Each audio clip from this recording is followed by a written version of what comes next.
Chapter 6, Part 2, Secrets of the Cosmic Trade. According to the Book of Enoch, those watchers instructed the people of earth in many studies, including the use of charms and enchantments, the arts of magic, and the secrets of the cosmic trade. And the Book of Jubilees adds to the list a medical herbal, which Noah wrote down at the dictation of the angels. It is interesting how the early church fathers used some of these details for preaching purposes and moralistic instruction. Foremost among these was Tertullian, and certainly one of the most original. He asked with an astringent irony, why should the angels have to instruct the women of earth in cosmetic arts? Surely, if they had succeeded in charming angels without any cosmetic aids, it were an easy matter to charm men. Astrology, weapons, etc. Another study in which the watchers instructed earthlings was astrology, with all its concomitant evils, and last but not least, they instructed men how to fashion weapons of destruction, particularly swords, knives, and shields. Commons Beaumont deduces they also made ammunition and even explosives. The Book of Enoch confirms the Book of Genesis to the letter when it states, "There arose much godlessness, and they committed fornication, and they were led astray, and became corrupt in all their ways." Things got so bad on planet Earth, according to the Book of Enoch, that the archangels of heaven, Michael, Uriel, and Gabriel, reported the matter to the Most High God. "The whole earth has been filled with blood and unrighteousness, and now, behold, the souls of those who have died are crying and making their suit to the gates of heaven, and their lamentations have ascended, and cannot cease because of the lawless deeds which are wrought upon the earth." Classified material. God was moved to anger at these watchers because of the horrible practices that they had introduced upon the earth. And there was something else. God was angry at the fact that they had disclosed certain secrets and were teaching them to their sons, the Nephilim. We are not told exactly what these secrets were, except that they were eternal secrets, which men of earth were striving to learn, and which God did not intend for fallen man to discover. Things deteriorated rapidly, and soon the Nephilim were practicing the most repulsive and revolting behavior. They began to devour one another's flesh and drink the blood. This cannibalism shocked even the most depraved citizens of earth to the extent that they brought accusation against the watchers. Enoch is instructed by the Most High to deliver this warning to the watchers.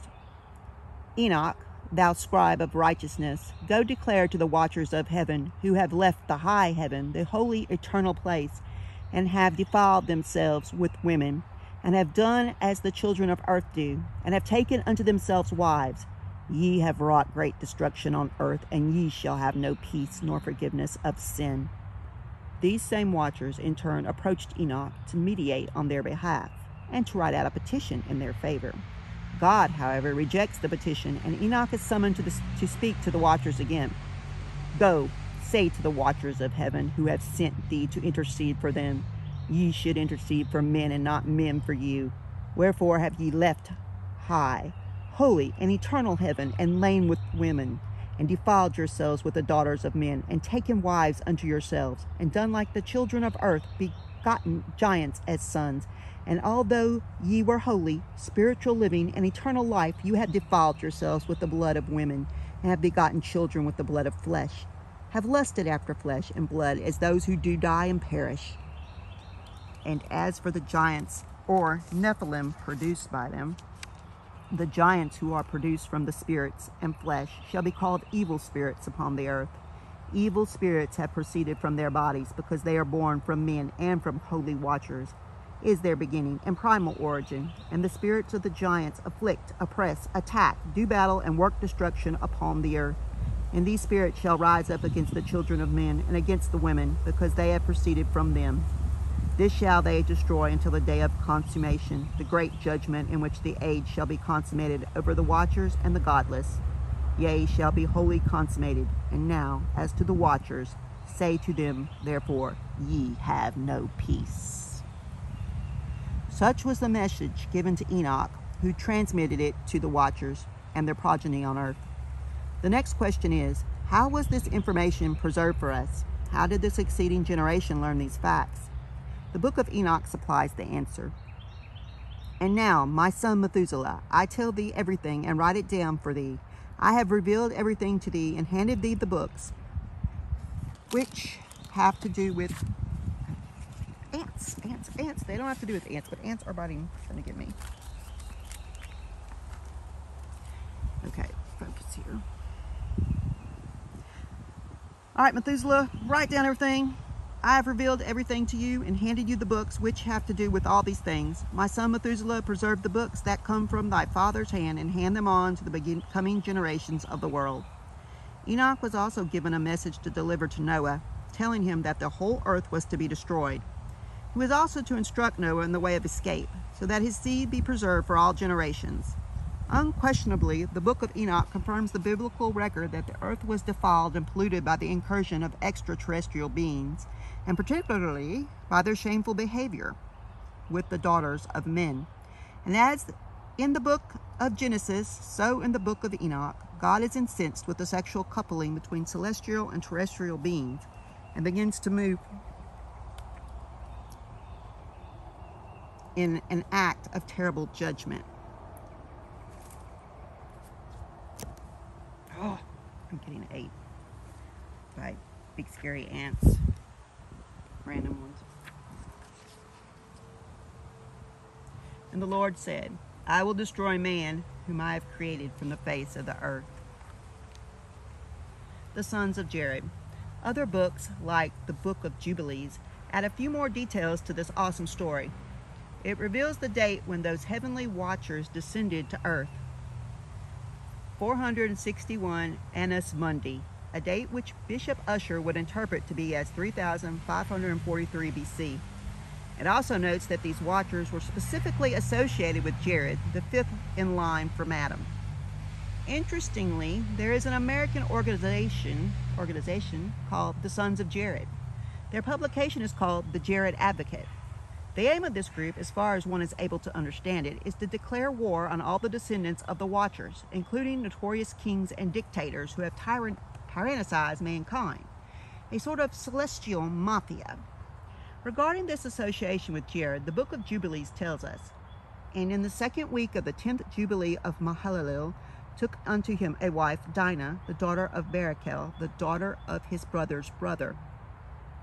And she bore him a son in the 6th year, and he called his name Jared, for in his days the angels of the Lord descended on the earth, those so named the Watchers. Other ancient documents. Another minor source of data is the Zadokite document. This was discovered about half a century ago in the attic of an old synagogue in Cairo and is thought to be related to the Dead Sea Scrolls. This document also refers to the descent of the Watchers and to their giant offspring.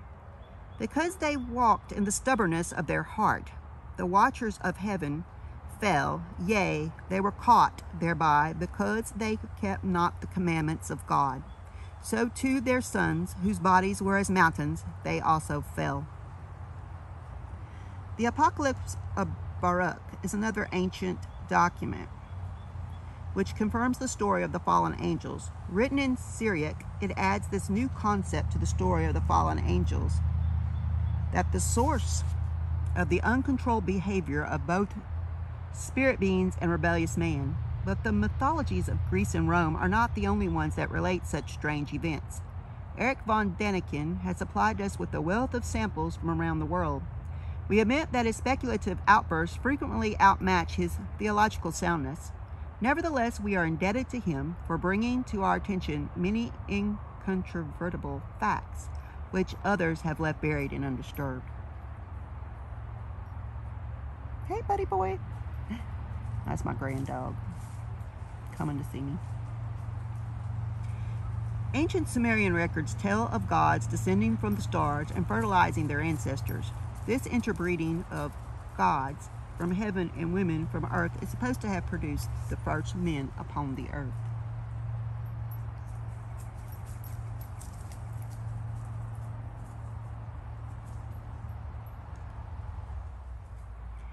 The native inhabitants of molecula in the New Hebrides believed that the first race of men were direct descendants of the sons of heaven. The Incas held that they were the descendants of the sons of the sun. The Tetons claimed that their ancestors came with the flying Wanin. Some of the South Sea Islanders traced their ancestry to one of the gods of heaven who visited them in an enormous gleaming egg. The Koreans believed that a heavenly king, Hawanin, sent his son Hawanang to earth, married an earth woman who gave birth to Tangamwagam. It was he who was supposed to have welded all the primitive tribes together into one kingdom. The ancient tradition Tango Fudoki in Japan tells the story of the island child. The only difference here is that it was a man from earth and a maiden from heaven that came together in marriage and spent their time together in heaven and not on earth. From India comes the Mahabharata and other ancient Sanskrit texts which tell of gods begetting children with the women of earth and how these children inherited the supernatural skills and learning of their fathers. A similar mythology is found in the Epic of Gilgamesh, where we read of watchers from outer space coming to planet Earth and producing giants. An early Persian myth tells that before the coming of Zoroaster, demons had corrupted the earth and allied themselves with women. When these and many other accounts are all tied together, they amaze us by their common core. Each one refers with slight variations to the traffic between sons of God and the daughters of men, to the sexual activities in which they engaged, and to the unusual and abnormal offspring they produced. A further convincing element in this string of samples is that these myths and legends belong to people so far removed from each other by time, space, and language that collaboration or conspiracy is out of the question. How, then, does one explain this phenomena? Fable or fact? Could it be that at some distant point in time, these bizarre events actually did take place? Rather than being the fertile product of the imagination of primitive man, they were actually man's crude description of what actually happened. Beings from heaven and beings from earth did actually come together, did generate children, and did produce the Nephilim. Later, of course, many of these myths and legends developed an overgrowth of fictional imagery and imaginative fantasy which clung to them like moss to the mill. There can be little doubt, however, that beneath this dense overgrowth lies the planet of truth. What began as history ended up as legend. Above all else, we are convinced that the Bible speaks of these things. The basic message of the apocryphal documents and the various mythologies find corroboration in God's Word. Spirit beings from outer space did arrive on Earth and did produce these unnatural offspring. By this crossbreeding, man became more and more absorbed with evil and violence. The human race became tainted and corrupted, and soon the earth was unsalvageable. These extraterrestrial beings, by means of genetic manipulation, had succeeded in contaminating God's special creation, so much so that their destruction, as well as that of man, became a moral necessity.